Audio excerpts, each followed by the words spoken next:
Thank you. So, I'm not as old as Richard, so I've only been doing this for about 13 years instead of 30 kind of thing. And I've kind of diverged from the topic. I had some conversations over the last couple of weeks with some farmers actually, and realised that rather than sticking high level, what I might be better off doing is actually, I guess, pulling out some of the nitty gritty and dealing with some of the fundamentals around, I guess, what I've called a low carbon future. And carbon is in, can't even remember what those things are called. What are they? Apostrophes, because it's actually greenhouse gases. But everybody's talking about carbon, but it's actually carbon dioxide, methane, nitrous oxide, all the greenhouse gases. So essentially what I'm going to do is, I guess, try to drill into, and I'm going to reiterate some of Richard's points, but some of what I see are the fundamentals that farmers might be interested in knowing to try and clear up some of the myths and give some clarity about what's going on. And I've been doing this for 13 years, and there's been a lot of change over those 13 years, but I guess one of the key things that stands out is that there was 10 years or so of everybody kind of hanging around and nobody really knowing what's going on, waiting for somebody to move. And then probably the last couple of years, we've actually started seeing some change. So it's been interesting to see how this has played out, how all these things work, what's driving these things. So I'm going to start with, I guess, some key points about this low carbon future. And I'll make it clear that I'm not, being glib about the challenge that's faced here. So don't take this the wrong way. I've run this past people and they've said, no, that sounds all right, but you're still a little bit cautious. So it's coming. Nobody's going to dodge this bullet. So the writing is on the wall. When it comes to this low carbon future and people needing to provide low carbon produce, it's happening. Some people will dodge a bullet through marketing or otherwise, and it's not just dairy. So, in a way, it's a new way of doing business. It's going to be potentially burdensome. It's going to add new elements to it. There's new things to think about. But it will be a new way of doing business within the agricultural sector. I guess one of the positives is that efficiencies are good. Richard's spoken about that to some extent. I guess one of the downsides of dairy is that dairies are already relatively efficient. So where there can be really big gains made within, say, a beef production system, there's limited gains in dairy because dairies are already relatively efficient with their pasture use and utilisation, fertiliser use, that kind of thing. I've already mentioned this, dairy's not alone. This is being faced by DPIs doing work within the cropping sector, within the beef sector. Dairy is just one sector that's going down this pathway and that needs to adapt to it.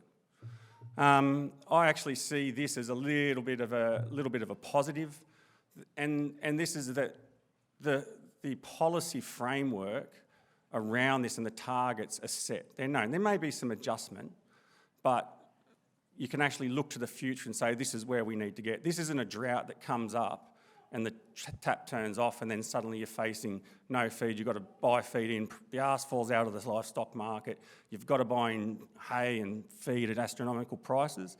This is something that can be planned for and something that can be transitioned. And within that transition, there's actually support from industry and government. So I'll run through some of these things later on in the slide. But it's not like, okay, this is what the future is, off you go and do it. There's actually investment being made around this. And as Richard mentioned, it's not that there's solutions being developed. There are solutions there. I guess there's ways of trying to make this cost effective. There's levers that are trying to be pulled so that farmers can actually get access to these things and do it in a cost effective way. So what I'm going to talk about the drivers of change, and that's going to reiterate some of the stuff that Richard mentioned.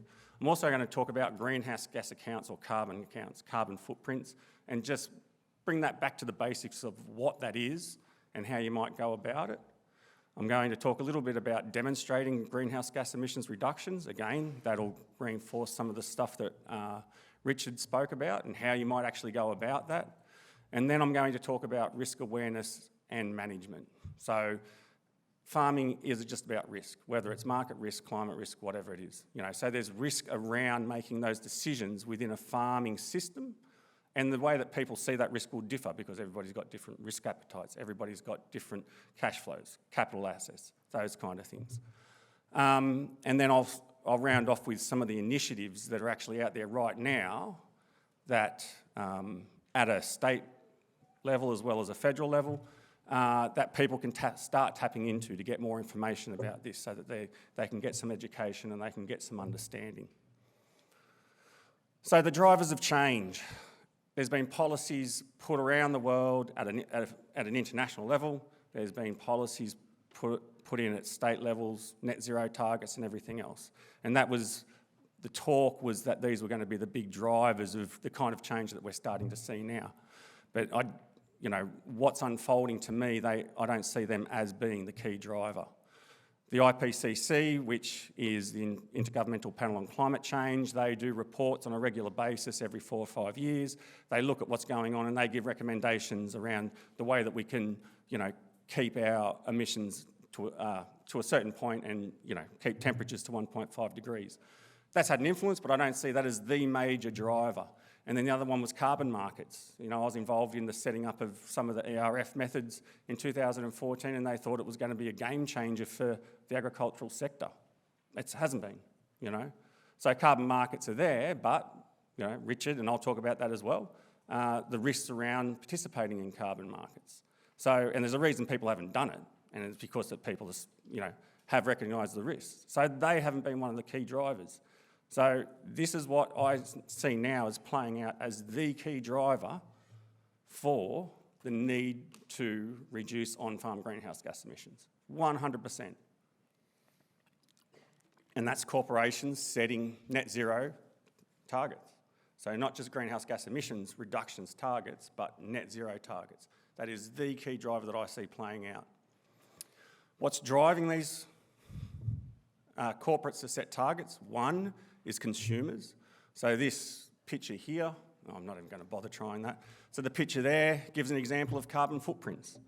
There is EU legislation where I think in 2025 or 2026, every single product on a shelf in the EU will have a carbon footprint. So the consumers can go, what do I want to buy? I'll buy the one with the lowest carbon footprint.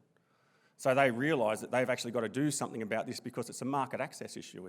It's about, retaining the consumers that currently buy your products. And what do I point this at? This isn't working. Anyone? Righto, and that's skipped past one slide. Right, so the other one, and this is probably, I think, with the conversations that I have, probably a bigger one, and that's the shareholders. So the shareholders are saying to these corporates, we want you to be a good global citizen. We want you to do the right thing. If you want us to invest in this, we want you to make sure that, well, they're not saying we want to make sure, they're saying, what are you doing? They're knocking on the doors and saying, what are you doing? And we're not talking about mum and dad shareholders, we're talking about EU, entire country pension schemes and things like that. And they're saying, you've got to be accountable. What are you doing? Demonstrate to us what you're doing. And then this is another one that I think is going to actually come out, and it's the climate-related financial risk disclosure. And so that was set up as a framework. It was an international thing by the TCFD, and now the Australian government's actually putting out, or the consultation period's over, for Australia to have this as legislation.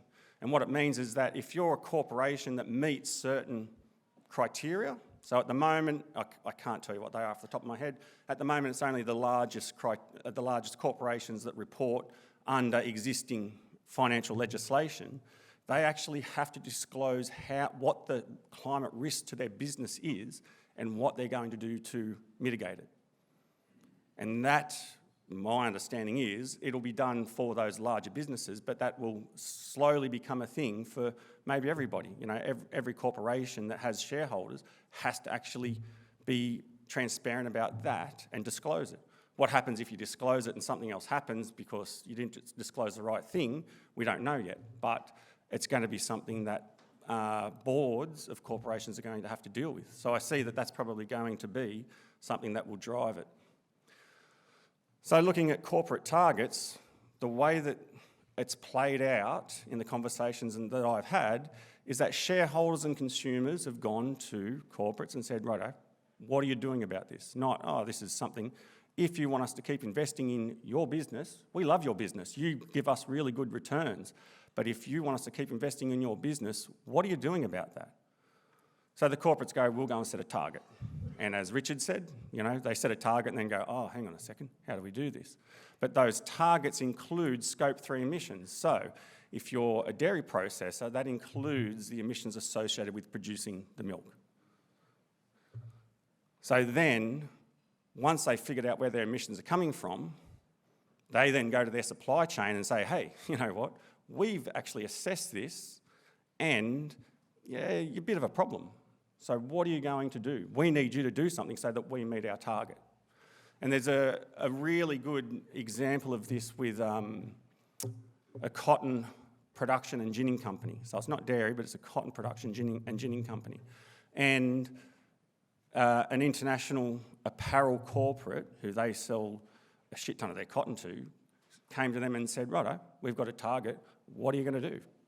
What are you actually going to do about this? Because you are our biggest problem. And mind you, they've got, you know, the cotton organisation has got no shortage of cash. And they're actually doing bits and pieces, or more than bits and pieces actually, they're going on a rampage to actually decarbonise their ginning operation. They're looking into their fertiliser use, all these kind of things. Because if they want to maintain access to this apparel company, they've got no choice but to actually do that. And, you know, it's tens of millions of dollars of investment. So the other really, really interesting thing about this company is that they're not just into cotton. I don't want to give away too much. They're not just into cotton. People are probably starting to narrow it down in their head as I talk. They've got other various agricultural enterprises throughout the world. And this goes to, what do you do with your credits? So I said to them, well, you're going to generate credits with this? And how are you going to generate credits if you are? And they said, oh, hell yeah, we're going to generate credits. Because what they're actually going to do is, within their entire supply chain, for all their different commodities, they're going to generate credits. They're not selling them. They're going to identify which part of their supply chain needs those credits more to maintain their market access. And then they'll direct those credits to that.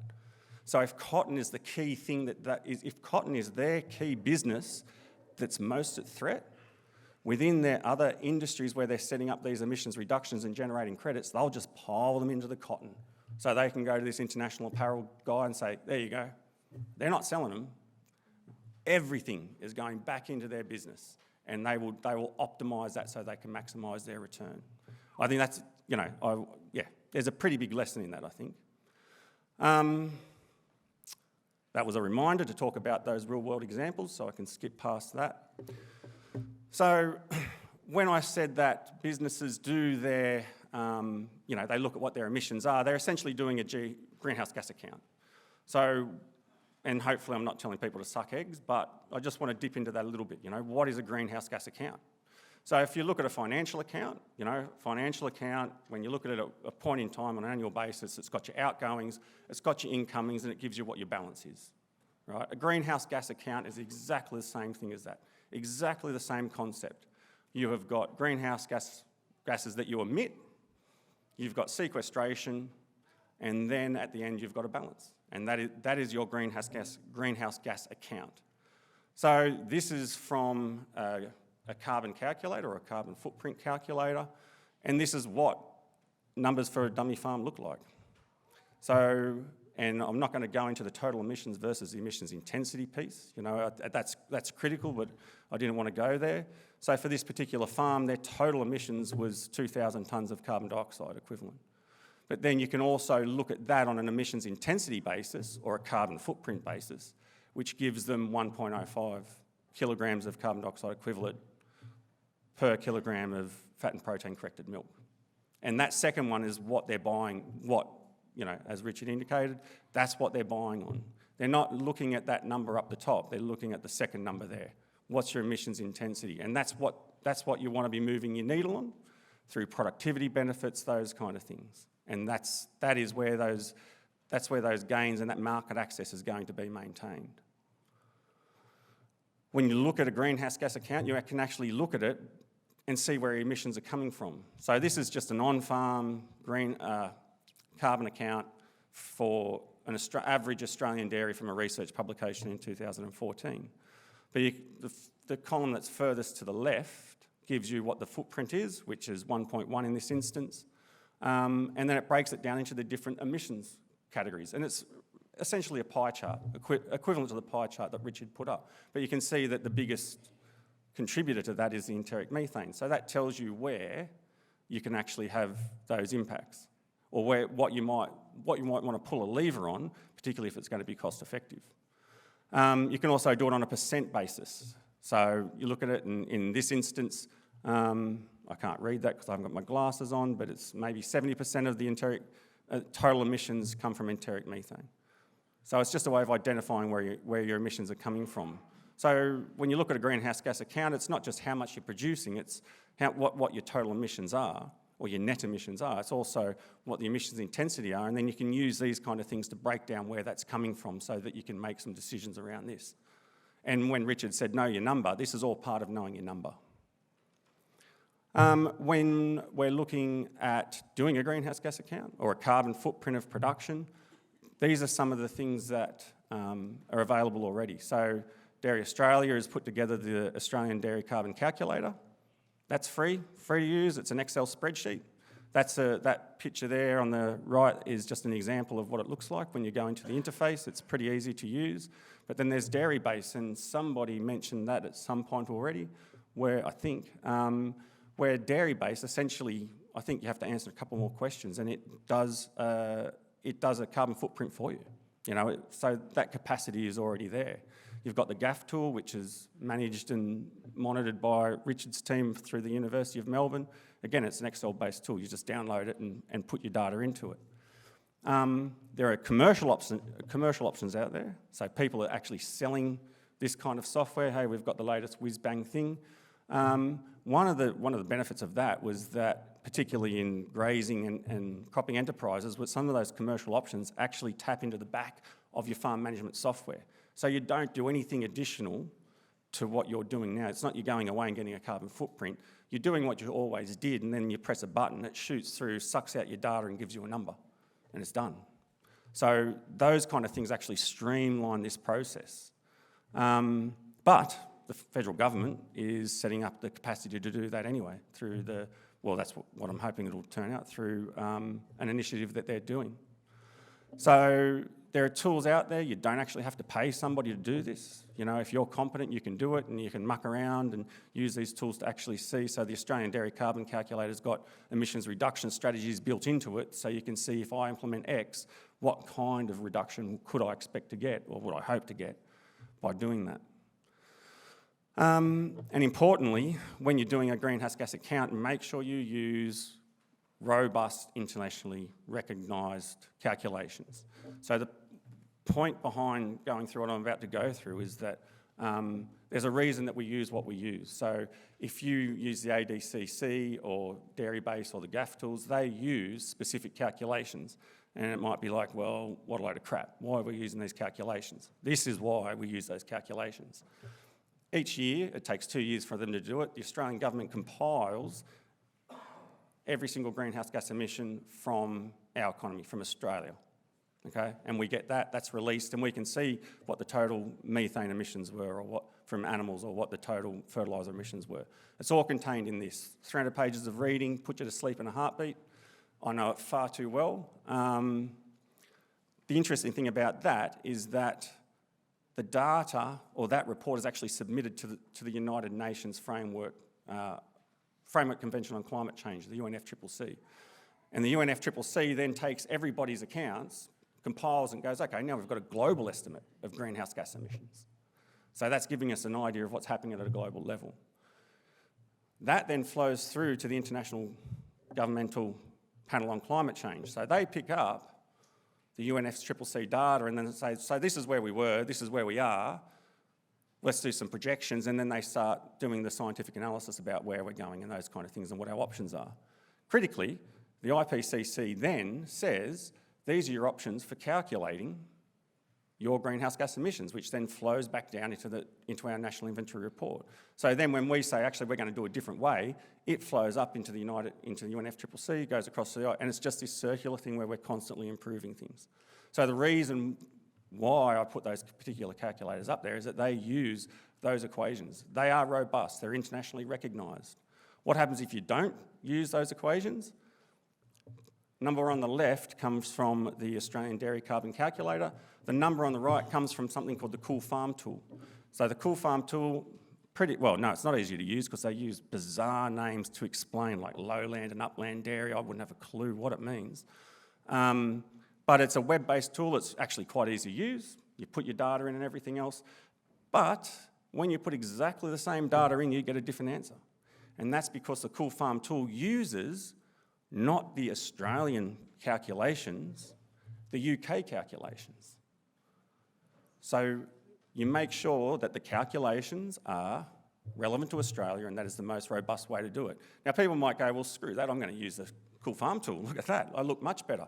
But you don't know what the UK is going to do in a couple of years' time, and you will come back and do exactly the same thing in a couple of years' time, and it might be bigger.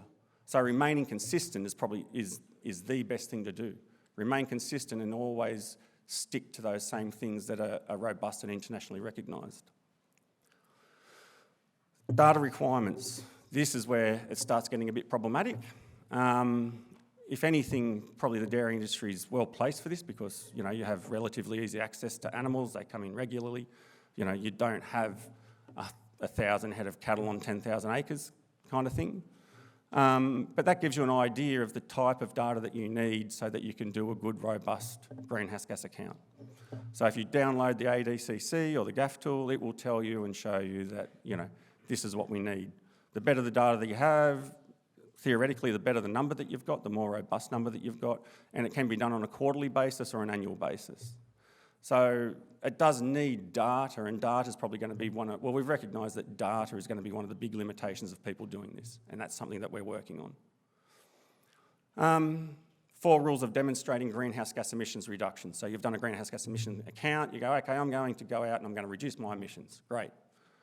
The first rule is use a robust tool for your greenhouse gas accounts, righto? So don't deviate from anything that happens when you do your greenhouse gas emissions reductions. Stick to those same things. And that means that the work that Richard's doing for 3-NOP needs to flow through to our inventory, which means we've then got those robust tools to actually do that,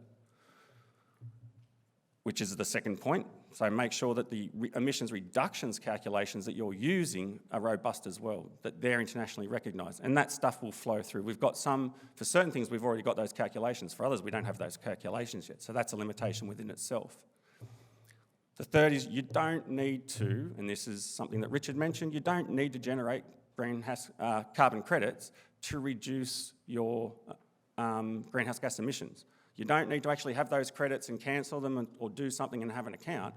All you've got to do is, if you follow those first 2 rules and you do that on an annual basis after you've implemented something to get a change, you can demonstrate a greenhouse gas emissions reduction. You don't actually have to get involved in the carbon market and aggregators and everything else. It can be completely under your own control.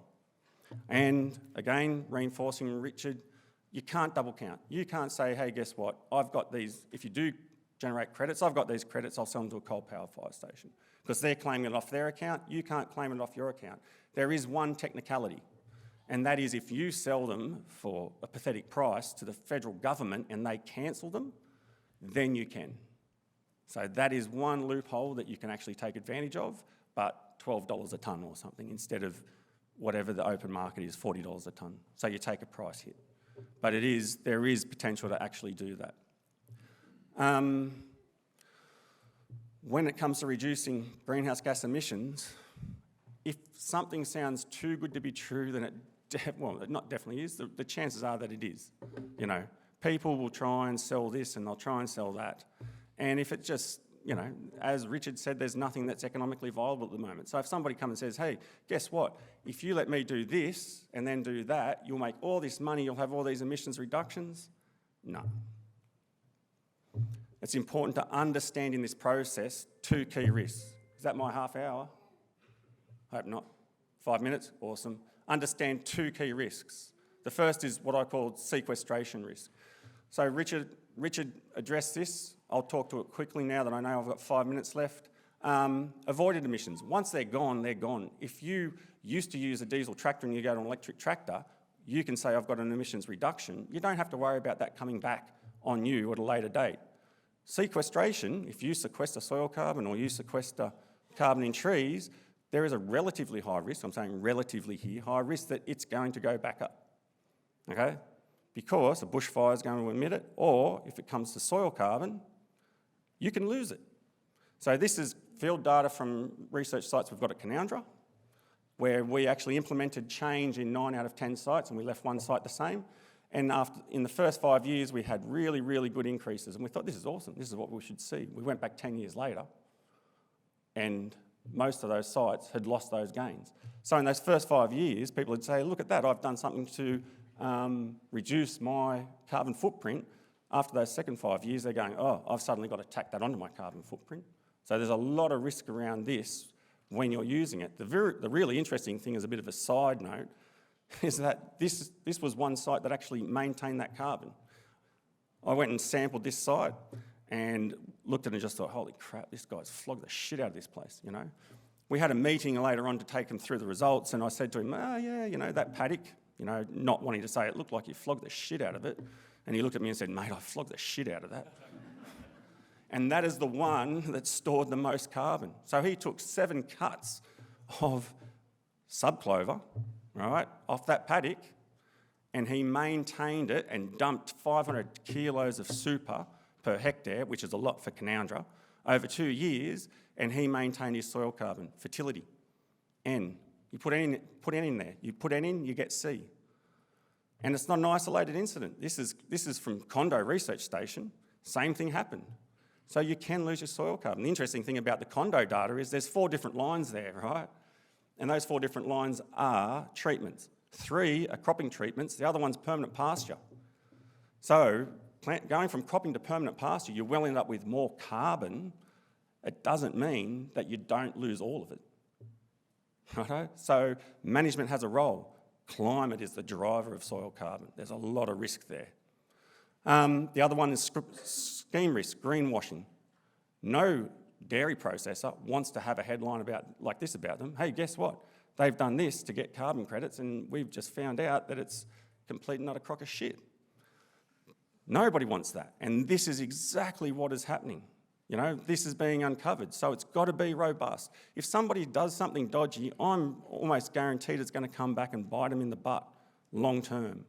So what you can do with a scheme, you can actually look for this ACRO accreditation. So that means that it's robust, and those schemes that I just put up there that got done are part of this, but instead of shutting the door, locking, throwing the key in the bush and running with your cash, they're actually doing something about it. They're accountable. If a scheme has industry support, you're pretty good with that. But also keep in mind that the ACCC has already done some stuff on greenwashing, and there's a Senate inquiry into that now where they'll probably have legislation about what happens when somebody gets caught doing greenwashing. So you want to be careful that you're not going to greenwash. How to manage your risks? Ask for evidence. Okay, this is equivalent of buying a used car. You're not going to walk up to somebody and say, hey mate, look, love your car, just want to take it down to the mechanic, get him to give it a once over, and the guy goes, no, you can't do that. You're going to go, well, not interested. So if somebody comes to you and says, this is what I plan on, this is what you should do, and they're not willing to give you the evidence, what are they saying? You know, I can't give you the evidence, I don't want to give you the evidence isn't robust. But if they give you the evidence, go and get independent advice. So these are 3 organisations, you know, Richard, myself, Peter Grace, not just myself with DPI, and I hope I'm not speaking too openly on your behalf, Richard, but if you do actually get this data, come to us. We'll tell you whether it's legit. You know, we'll tell you what those risks are. We're open to people knocking on our door and talking to us about it because we learn about what's going on. And then once you get that independent advice, well, say, well, how do you know? Don't just take our word for it, because most of the time it's going to be based on robust, peer-reviewed scientific research, you know. We'll be able to say this is what we're saying and this is why. Either there is no research or this is the research that supports it. Right, I've been called to time. I will just leave it at that. I was going to go through some current initiatives, but I will leave that, and I'll finish by saying there's a lot of change going on and it's overwhelming. It took me a little while to realise that because I live and breathe this stuff, but I understand that some farmers can find this overwhelming and they can find it confusing, but we kind of know what's going on in their support, so keep doing what you do well. Just keep going and transition into it without trying to feel confused and overwhelmed, and speak to people and get information. And I think that there's actually things on the dairy industry side. You've got time, you've got industry, and you've got government there to support you through this transition period and utilise those resources. Thank you.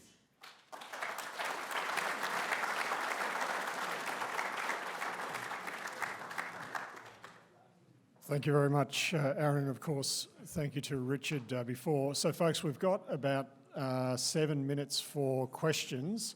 Could I please ask you, if you've got a question, could you please introduce yourself and also direct your question to either Richard or Aaron or to both? So, who would like to open the batting? Do we have any questions? Over here. It's exhausting work, this. Question here on the left. Oh.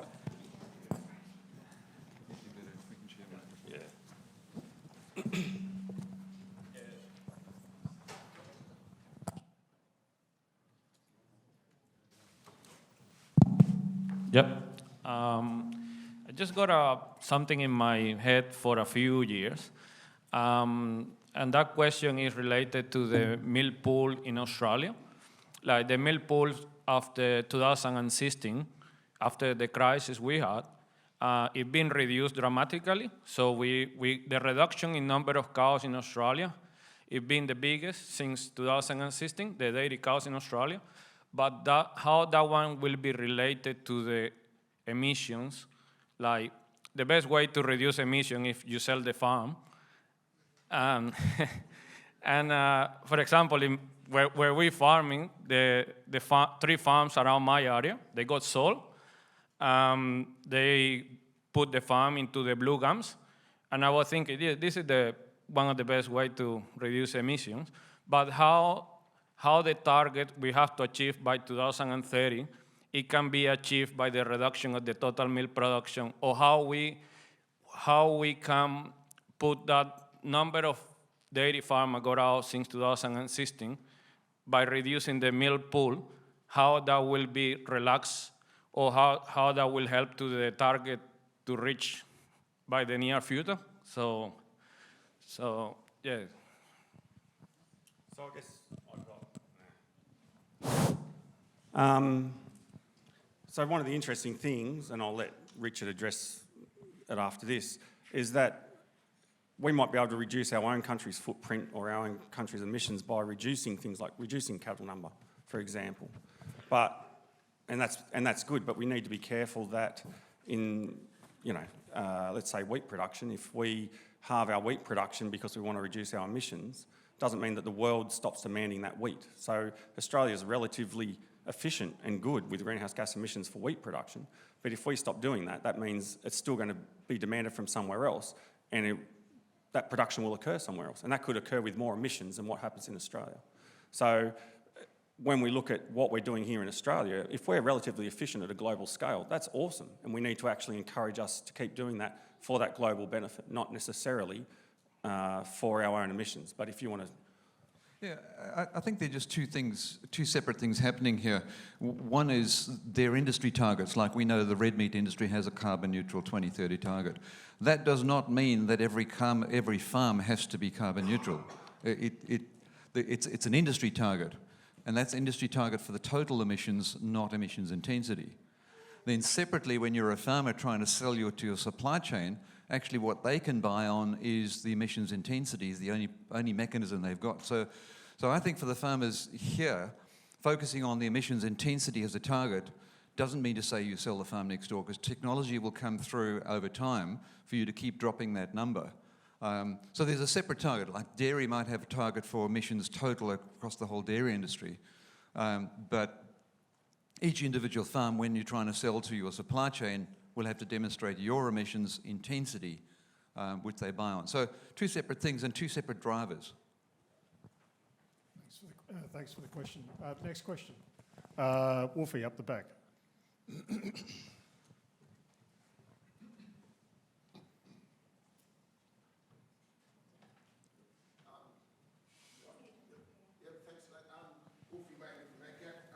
Just a question, guys.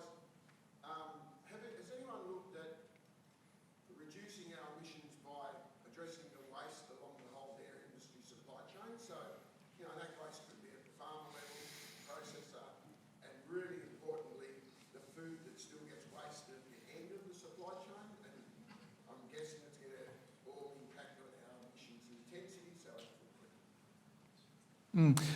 How are you going, Wilfie? Yeah, look, in other sectors, the food waste is a bigger issue, I think. I think the waste in the dairy supply chain is not quite as big as you would see in some other industries. I mean, there's no doubt. The figures are out there that if we could reduce food wastage, we would sort of meet our 2070 food production target for the world. 40% of all food is wasted. The problem is with food waste, the waste in the developed world is actually at between the supermarket and your home. It's those bananas you didn't get to eat that you throw out. So we're guilty of that food waste in our system, but our supply chains are pretty efficient, especially in dairy. I think they're pretty efficient. Whereas in the developing world, it's actually food waste in the paddock because they don't have mechanisms for harvesting and preparing. So the question on food waste is 40% across the world, but it's a very different equation depending where you are in the world. I was just going to say that you also need to think about what the definition of waste is. So if you look at what some feedlots feed their cattle, cookie dough, chocolate, oranges, is it waste if it leaves the factory and it isn't put into the consumer supply chain? Is it waste? If it's utilised somewhere else and it's being utilised effectively, then it's not necessarily waste. It becomes an input for that next thing. So, the circular economy kind of principle also redefines what you see as waste. Thanks for the question, Wolfie. Ken. The beef, cow in the Kimberley, and it has a calf, and then that calf, all of the carbon gets accounted for when that calf goes to market.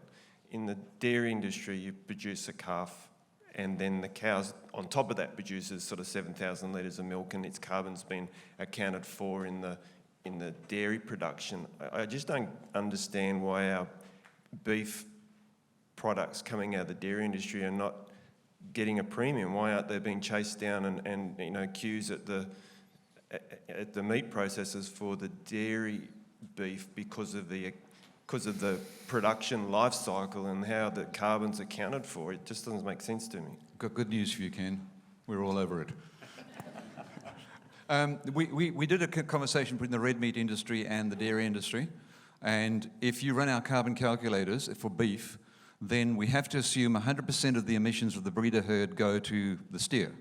That's accepted. So if you run our calculators, it's 12.5 is the Northern Australia figure, 12.5 tonnes of CO2 per tonne of live weight. If you buy a bull, a dairy calf, you get 4.5, not 12.5, because what we've done is said 75% of the emissions go to milk production because that's the primary purpose of the herd, and only the balance goes to 15%, I think, is the amount that goes to the bull calf. Because we have to recognise that dairy cow's primary purpose was milk, so we allocate the majority to milk. It's already built into the Australian dairy carbon calculator, and it's also built into the red meat calculator. So fair point. But they come up with the same number though, like is the 4.5 equal to 4.5? So it's, you've still got to come up with the same number, or you come up with a totally... well, no, if you now go, if you're a steer finishing operation and you go and buy steers out of the Kimberley, and they are 100 days old, you inherit 100 days times 12.4 of pre-emissions that become part of your production system. If you buy bull calves, you get 4.5 times 100 days, recognising that the majority of emissions that were embedded in the Kimberley calf don't exist for the dairy calf. I don't know if I've made that clear. So the way the split happens is that if you emit 1,000 tonnes of carbon dioxide equivalent per annum, and 80% of your farm income comes from milk and 20% comes from the sale of animals for red meat, then what did I say, 1,000. Then 200 tonnes goes to the red meat and 800 goes to the, so it's called allocation. So that, and that's using an economic allocation key. And you can do it on protein mass, you can do it on whatever you want, but economic allocation is generally the way that it's done. Now, what I'm trying to say is, do they come up with the same dollar value if you have a 100 kilogram calf? Because if they don't, there's a real big imbalance. If they come up with the same dollar amount. Yeah, the dollar value of your calf.